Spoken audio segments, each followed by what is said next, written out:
우리는 갈라디아서 그러면 율법의 자유의 헌장, 그렇게 갈라디아서에서 우리는 자유에 대해서 배우고 있습니다. 다른 복음은 없다.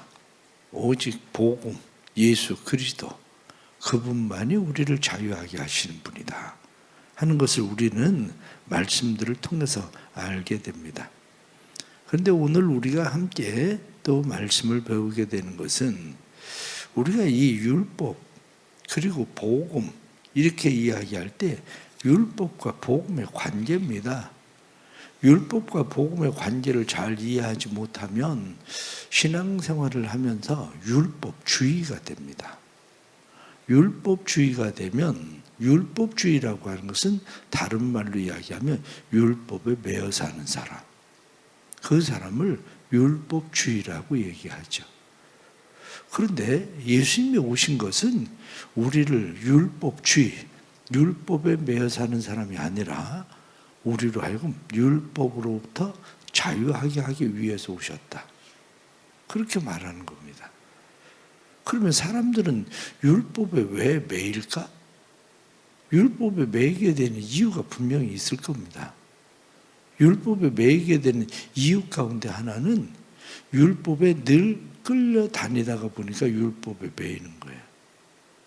율법에 매이는 것을 우리가 어거스틴의 말에 의하면, 어거스틴은 뭐라고 표현을 하느냐면 하나님을 사랑해라, 그리고 그 다음은 네 마음대로 해라, 그렇게 얘기합니다. 율법이 아니라 하나님을 사랑해라, 그러면 그 다음은 네 마음대로 해라. 이게 무슨 얘기냐면 율법은 우리로 하여금 하나님을 사랑하게 하는 대로 끌고 가는 것뿐이지, 그 다음은 내가 정말 하나님을 사랑하는 법을 배우고 하나님을 바르게 알게 되면 그 다음부터는 내 마음대로 하면 된다는 거예요. 율법이 시키는 대로가 아니라 율법은 하나님을 만나게 하는데 거기까지 그냥 데리고 가는 것뿐이고, 그래서 오늘 성경 본문 말씀은 그것을 우리에게 율법은 뭐냐 이렇게 이야기할 때 율법이 우리를 그리스도에게 이른다는 초등교사가 되어 24절 말씀 보면 우리를 그리스도에게로 인도하는 초등교사다. 사람들이 자동차를 운전을 합니다. 자동차를 운전하고 다니면서 길거리에서 신호등을 자주 만납니다. 신호등을 만날 때에 어떤 사람은 그런 생각을 할 겁니다. 어떻게 나는 운전을 할 때마다 신호등에 걸린다고, 이렇게 생각을 해요. 그런데 한편으로 생각을 해보세요. 운전을 할 때마다 신호등에 걸리는 게 아니라 문자를 보려고 생각을 해보세요. 신호등이 안 걸리고 동시신호를 계속 받아. 문자는 봐야 될 것 같은데 신호등에 걸려야 될 것 같은데 신호등이 안 걸리고 동시신호를 받는다고. 그게 지금 왜 그렇습니까? 어느 때는 신호등에 계속 걸리는 것 같고 어느 때는 신호등에 걸렸으면 싶은데 신호등이 안 걸리고 동시신호를 받고. 그건 지금 자기 생각에 달려있어요. 내가 저 신호등이 왜 있는지에 대한 개념을 내 생각으로 바꿔버리기 때문에 그래서 일어나는 겁니다. 그래서 사람들은 신호등 때문에 투덜거려요. 신호등 때문에. 그런데 신호등은 항상 그 시간, 그 분, 그 초에 정확하게 컴퓨터에 프로그래밍 된 그 방법 그대로밖에 움직이지 않습니다. 내가 지나간다고 해서 신호등이 바뀌는 것도 아니고 빨리 신호등이 열리는 것도 아니고 그 신호등은 원래 그렇게만 되도록 돼 있는 거지 문제는 지금 나한테 있는 거예요. 마찬가지입니다. 신앙생활을 하면서 우리가 왜 율법을 부담스러워할까 하는 거죠. 율법은 바뀌지 않습니다. 율법은 바뀌는 게 아니라 율법은 항상 하나님께서 우리에게 정하신 그 방법 그대로 율법은 행합니다. 그러면 율법의 기능이 뭐냐 이렇게 이야기하면 율법의 기능은 몇 가지가 있습니다. 가장 첫 번째가 뭐냐면 율법은 죄를 알게 한다. 그거예요. 율법은 죄를 알게 한다. 율법이라고 하는 것이 우리에게 죄를 깨닫게 해요.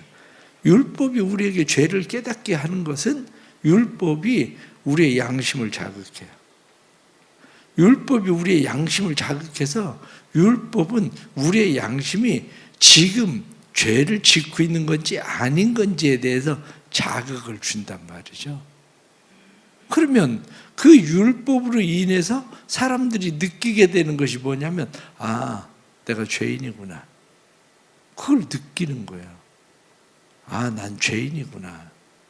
그런데 만일에 율법이 내가 죄인이라는 사실만을 깨닫고 알게 한다면 그리스도의 길은 어떻게 인도하겠습니까? 율법이 내가 죄인이라는 사실을 알고 깨닫게 하는 것을 끝나는 것이 아니라 율법은 그 다음 단계가 있는데 그게 뭐냐면 두려움이에요. 양심의 가책을 받는 사람들이 심한 사람들은 정신과 치료를 받아야 되는 이유가 어디 있는지 아십니까? 죄책감이라고 그러거든요. 그 죄책감이 죄에 대한 두려움, 다시 말하면 죄에 대한 대가를 지불받을 것에 대한 두려움 때문에 그래요. 그런데 악한 짓을 막 저지르는 사람들 보세요.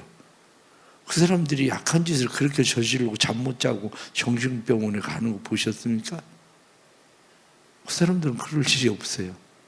왜 그 사람들에게 그럴 일이 없냐면 그 사람들은 죄에 대한 대가 지불에 대해서 두려워하지 않거든요. 바로 그 문제예요. 사람들이 왜 예수를 안 믿을까? 예수를 안 믿는 이유 중에 하나는 뭐냐면 죄에 대한 대가에 대한 두려움이 없어서 그래요. 죄에 대한 대가의 두려움, 이렇게 이야기하면 죄에 대한 대가의 두려움이라고 하는 것이 사람들이 그것이 이 땅에서의 문제만은 아닙니다. 이 땅에서의 문제만이 아니라 영원한 나라에 대한 문제이죠. 그것을 쉽게 알 수 있는 것이 뭐냐면 우리나라 같은 경우도 이미 사형 제도는 있지만 사형 집행은 안 한 지 오래됐습니다. 사형 제도는 있지만 집행을 안 한다. 그럴 때에 달라진 현상이 분명합니다. 그게 뭐냐면 과거에는 사람들이 사형 언도를 받으면 언제 사형이 집행될지는 모릅니다. 언제 사형이 집행될지는 모르기 때문에 이 사람들의 마음 가운데 아, 내일 죽을지 아니면 한 달 후에 죽을지 언제 죽을지 모르니까 그러면 죽음 이후에 무엇이 있으면 그럼 나는 어떻게 해야 되나? 사형수의 거의 대부분이 종교에 다 귀화합니다. 귀의합니다. 기독교든지 천주교든지 불교든지. 왜냐? 그 다음에 대한 걱정이거든요. 그런데 사형이 집행이 안 되고 나서 일어난 현상이 뭐냐면 종교를 갖지 않는 것이죠. 무슨 얘기냐면 죽지 않는다는 게 아니라 두려움이 없어진 거예요. 죽고 나면 내일 죽을지 모레 죽을지 언제 죽을지를 모르니까 준비를 하기 위해서 신앙을 갖게 되는데 그 사람들이 그 두려움이 사라지니까 신앙을 안 가져요. 그러면 오늘날 세상의 사람들도 사실 따지고 보면 오늘 죽을지 내일 죽을지는 모르는 거예요. 그런데 그 사람들이 사형 언도를 받고 안 죽고 있는 거나 우리가 이미 사형 언도를 받았는데 안 죽고 있는 거나 똑같은 겁니다. 우리도 언젠간 다 죽어요. 이미 사형 언도를 받은 사람들입니다. 그런데 두려움이 없는 거죠. 죽음 이후에 어떻게 될지에 대한 두려움. 그런데 율법의 기능이라는 게 뭐냐면 율법의 기능은 죄에 대한 대가에 대한 두려움입니다. 하나님께서 우리에게 말씀하시는 것은 너는 죄인이다. 이 죄에 대해서 율법을 통해서 양심을 통해서 우리에게 알게 하시는 것뿐만 아니라 하나님은 죄의 삭은 사망이요. 이렇게 말씀하는 것처럼 우리에게 말씀하는 것은 율법은 하나님에 대한 두려움입니다. 하나님에 대한 두려움. 그래서 이 하나님에 대한 두려움, 이것 때문에 사람들은 율법을 대할 때마다 아, 멸망을 받을 수밖에 없구나. 멸망받는다는 것은 지옥으로 갈 수밖에 없는 인간들이라는 것을 깨닫는 거예요. 그런데 이 지옥으로 갈 수밖에 없는 이 인간이 그럼 도대체 어떻게 해야 난 여기서 벗어날 수 있을까? 이렇게 생각할 때 벗어날 길이 없다는 거죠. 이 벗어날 길이 없는데 그 길을 알려주는 것이 뭐냐? 그게 바로 율법이라는 거예요. 다시 말하면 우리에게 죄에 대해서 알게 하고 죄에 대해서 알게 하는 것뿐만 아니라 율법은 우리로 하여금 죄 가운데 있는 사람들이 멸망을 받을 수밖에 없다는 것을 알게 하고 멸망받아야 될 인간이 우리는 어디로 가야 되나? 구원받을 수 있는 방법은 오직 예수 그리스도밖에 없다는 사실을 깨닫게 하는 거, 알게 하는 거, 그게 누가 하는 거냐면 그게 율법이 하는 겁니다. 율법. 그래서 오늘 여러분들하고 잠깐 간단하게 말씀을 드리려고 하는 것은 뭐냐면 율법을 누려라, 그거예요. 오늘은 율법을 누리는 방법이 뭐냐? 진정한 자유라고 하는 것은 율법을 누림에 있습니다. 율법을 누림. 율법을 누림은 어떻게 해야 율법을 누릴 수 있느냐? 운동선수가 운동을 배우려고 합니다. 제가 농구를 배우려고 하는데 농구를 배우는데 그냥 저 혼자 농구 연습을 해요. 공을 내가 탕탕탕 튀기고 그리고 듣고 잘 안 들어가네? 다시 해봐야 되겠다. 다시 듣고 혼자서 열심히 연습을 합니다. 재미있게 해요. 재미있게. 그런데 저희 아버지가 나 그렇게 운동해가지고는 안 되겠다. 너 코치를 붙여야 되겠다. 그래가지고 저에게 코치를 붙입니다. 코치를 붙이면 그때부터 힘들어요. 공 그렇게 하는 거 아니다. 슛 그렇게 넣는 거 아니다. 계속 잔소리를 합니다. 뿐만 아니라 말을 안 들으면 그때부터 혼을 내기 시작합니다. 그러면 농구를 배우는 내가 농구를 배우면서 어떤 생각을 갖게 되냐면 저 무서운 선생님 오늘 아침에 또 코치를 또 만나야 되네. 너무 무서운 거예요. 그리고 너무 힘든 거예요. 그런데 무섭고 힘들수록 코치가 나에게는 멀었으면 좋겠다 이런 거죠. 그런데 더 중요한 것은 난 농구를 잘하고 싶은 거예요. 농구는 잘하고 싶은데 코치가 무서운 거예요. 코치가 힘든 거예요. 바로 그 문제입니다. 그런데 코치를 잘 만나면 농구로부터 자유로워집니다. 운동을 하는 것으로부터 자유로워지는 것은 진짜 좋은 코치를 만나면 그 다음부터 농구로부터 힘들고 어려운 시간들은 있지만 농구로부터 자유로워지기 시작하는 거예요. 신앙생활도 마찬가지예요. 신앙생활을 처음부터 예수 그리스도를 만난다? 못 만납니다. 예수 그리스도를 내가 죄인이라는 사실을 깨닫지 못하면 절대로 예수 그리스도를 만날 수가 없습니다. 그 사람은 그냥 농구를 그냥 재미로 그냥 나 혼자서 공 탕탕 튀고 안 들어가네? 그냥 또 다시 그냥 팅팅 그냥 넣어보고 그러고 안 들어간다고 생각을 하고 나 왜 이렇게 안 들어가지? 그냥 그 정도지. 그 정도일 뿐이지 그 사람은 진짜 농구하는 사람은 아니에요. 사람들이 교회를 열심히 여러분들이 다니고 있지만 열심히 교회를 다녀도 율법으로부터 자유로워지는 법을 배우고 율법으로부터 자유로워지지 않으면 신앙생활을 하는 게 아닙니다. 그러려면 율법이 무서워야 돼요. 왜 율법이 무서워야 되냐면 하나님이 무서운 하나님으로 다가와야 되느냐면 나를 지옥에 멸할 수 있는 분이라는 그게 오지 않으면요 절대로 예수를 믿을 수가 없습니다. 내가 죽으면 지옥에 간다는 생각 그게 없으면 그냥 종교 생활하는 거지 신앙 생활하는 거 아닙니다. 제가 분명히 얘기하지만 지옥에 대한 두려움을 겪어보지 않으면 그게 없으면 종교인이에요. 신앙 생활하는 거 아닙니다. 천국 갈 생각은 하지도 마세요.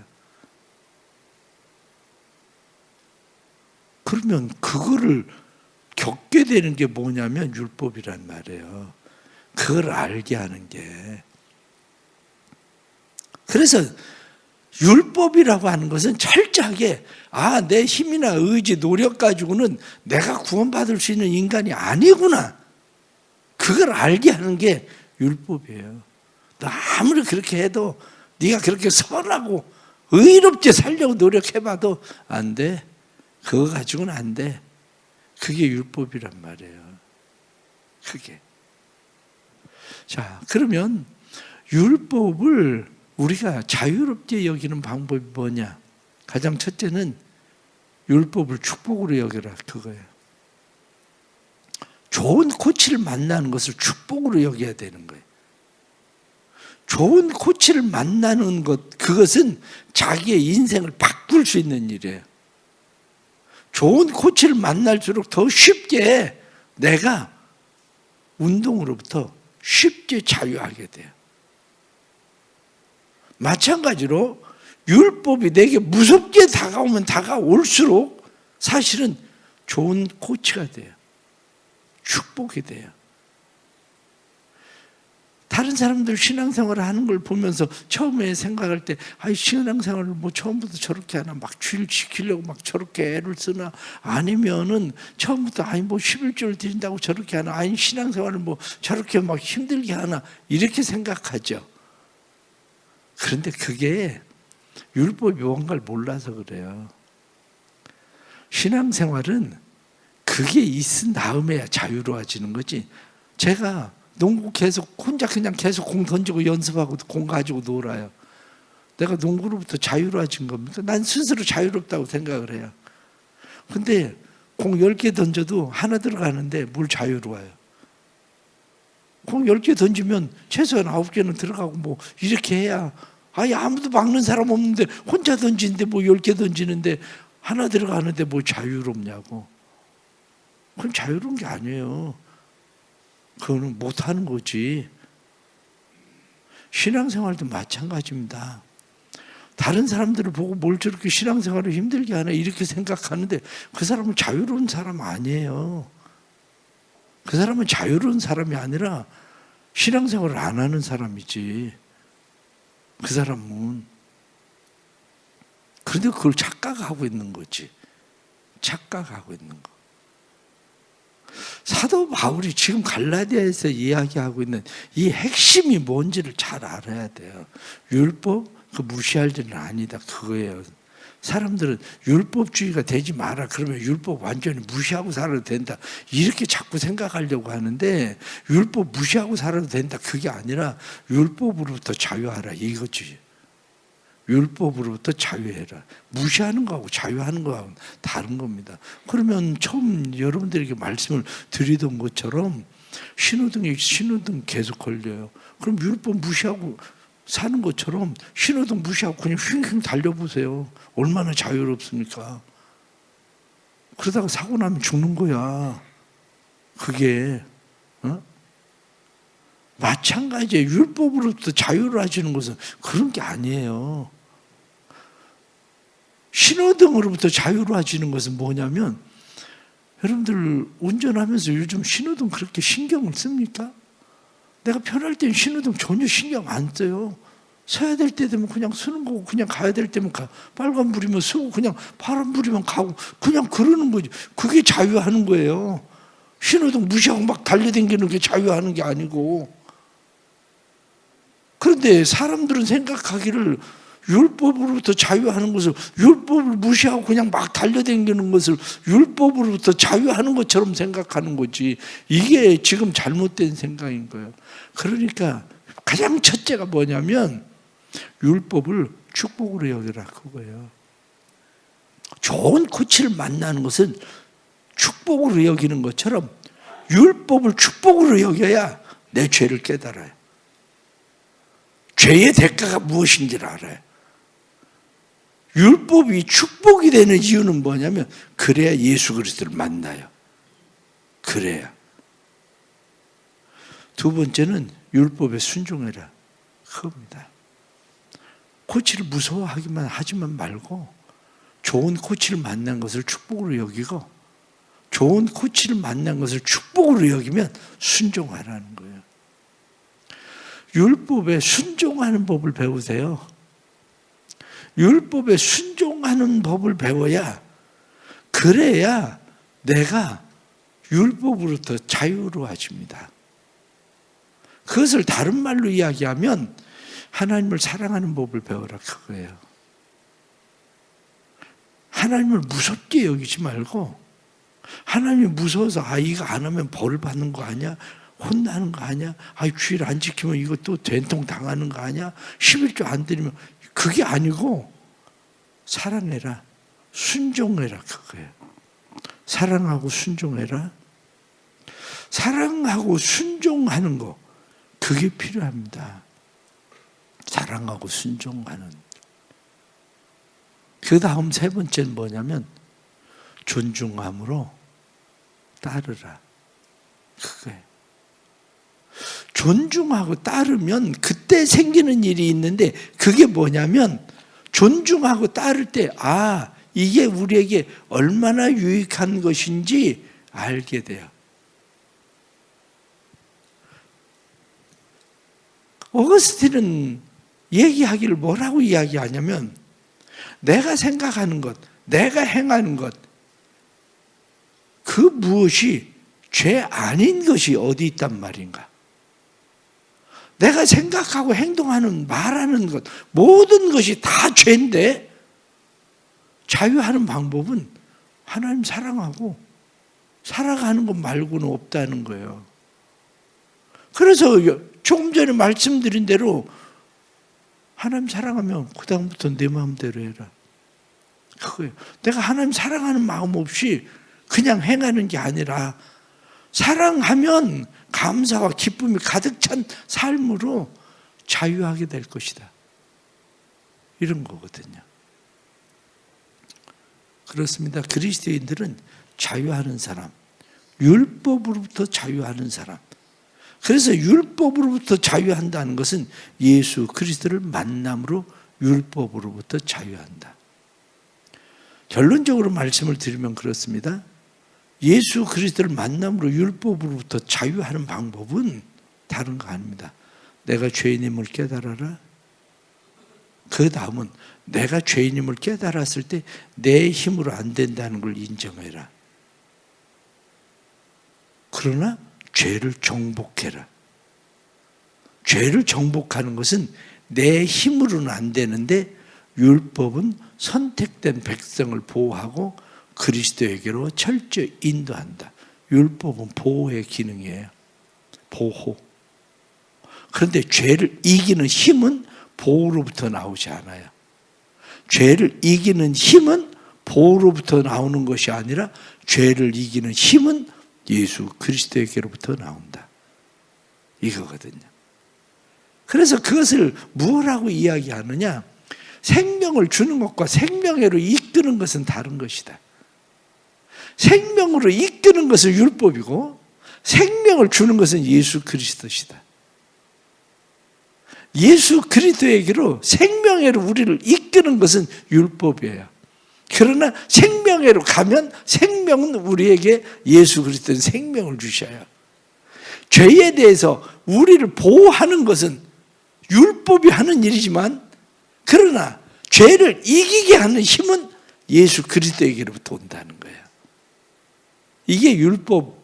그래서 우리가 율법으로부터 자유하는 것은, 율법에서 예수 그리스도를 만나면 그때부터 생명을 가지고 죄에서 보호하는 것만이 아니라 죄를 이기는 힘이 우리에게 있기 때문에 그때부터 자유하는 거예요. 그게 우리 성도들에게 이 하나님의 은혜가 있기를 바랍니다. 죄를 이길 때야 비로소 자유하는 겁니다. 죄로부터 보호함을 받을 때 자유하는 게 아니고, 죄로부터 보호함을 받는 것은 율법이 그거 하면 안 돼, 하면 안 돼, 하면 안 돼, 이렇게 계속 율법은 하면 안 돼, 그리고 보호를 해. 너 그거 위험해, 안 돼, 안 돼, 이렇게 보호를 하지만, 그 다음부터는 예수 그리스도를 만나면 보호가 아니라, 너 비켜, 죄 뭔데, 비켜, 저리 비켜, 그리고 그것을 이기고 가는 힘이란 말이죠. 갈라디아서가 결국 이 얘기에 사도 바울이 이야기하고 있는 것은 너희 생각해봐라. 너희들은 율법으로부터 자유한 사람들인데 왜 다시 죄로부터 보호를 받으려고 그렇게 너희는 힘쓰고 애쓰고 살고 있느냐? 그게 아니라 너희는 이미 죄를 이기는 자다. 사망을 이기는 자다. 이렇게 선언하는 거지. 그게 갈라디아서라고요. 우리에게 이 하나님의 은혜로 죄를 이기는 믿음의 성도들 되기를 축복합니다. 기도하겠습니다. 하나님 아버지, 저희들에게 은혜를 주셔서 예수 그리스도를 만나게 해주시니 감사합니다. 우리가 죄인이라는 사실을 깨닫지 못하면 예수 그리스도가 왜 필요하겠습니까? 우리가 영원한 형벌을 받을 수밖에 없는 사람이라는 것을 알지 못하면 왜 예수가 필요하겠습니까?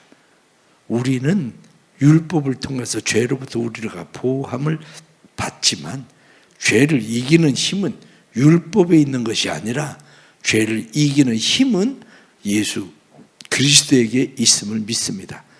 예수님은 죄를 무력화시키고 사망의 권세를 무력화시키고 영원한 형벌을 무력화시키고 예수 그리스도는 우리에게 영원한 생명을 주시는 분인 것을 믿습니다. 사랑하는 성도들이 율법을 이기는 자, 율법으로부터 자유하는 자들 되게 해 주옵소서. 그러나 율법을 이기고 자유하려면 율법을 축복으로 여기고 율법을 순종하고 율법을 사랑할 때에 우리가 예수 그리스도의 생명회로 나아갈 수 있게 된다는 것을 우리는 깨닫습니다. 예수님을 온전히 만나게 해주시고 예수 그리스도의 생명을 누리는 자들 되게 하여 주옵소서. 이 2월 한 달도 주께서 은혜 베풀어 주셔서 주의 백성들이 그 은혜 가운데 온전히 거하게 해주시고 오늘부터 우리 청소년부 그리고 아동부 수련회가 있는데 청소년부 아동부 수련회를 통해서 우리 어린아이들이 죄가 무엇인지 깨닫고 죄로부터 자유하게 하는 힘이신 예수 그리스도를 만날 수 있도록 도와주옵소서. 그래서 율법으로부터 자유하는 사람, 율법을 누리는 자들이 될 수 있도록 하나님 도와주시옵소서. 수고하고 애쓰는 교사들에게도 은혜 주시고 우리 부장 선생님들에게 특별히 은혜 주셔서 말씀을 가르치고 이들을 이끌고자 수고하고 애쓰고 헌신하는데 이들의 수고하고 애쓰며 헌신하는 모든 수고들이 주 안에서 헛되지 않도록 도와주옵소서. 새벽에 주님 앞에 나와서 월사 감사헌금을 드립니다. 믿음으로 드리는 감사헌금에 하나님 은혜를 주시고 이들의 삶에 동행해 주셔서 이 월도 하나님의 주시는 은혜와 삶의 풍성함을 누릴 수 있도록 도와주옵소서. 1000번째 예물을 드립니다. 믿음으로 드리는 1000번째 예물에 복에 복을 더하시고 주의 은혜 풍성함으로 이들의 삶을 이끄시는 하나님을 경험할 수 있도록 도와주옵소서. 이 월도 믿음으로 계획한 모든 일들이 주의 능하신 손 안에서 형통케 해 주옵소서. 지금은 우리 주 예수 그리스도의 은혜와 아버지 하나님의 크신 사랑과 성령의 감화 감동 교통하시며 충만하심이 사랑하는 모든 성도들이 함께 하셔서 율법을 누림이 우리의 삶에 충만하게 되기를 간절히 축원하옵나이다. 아멘.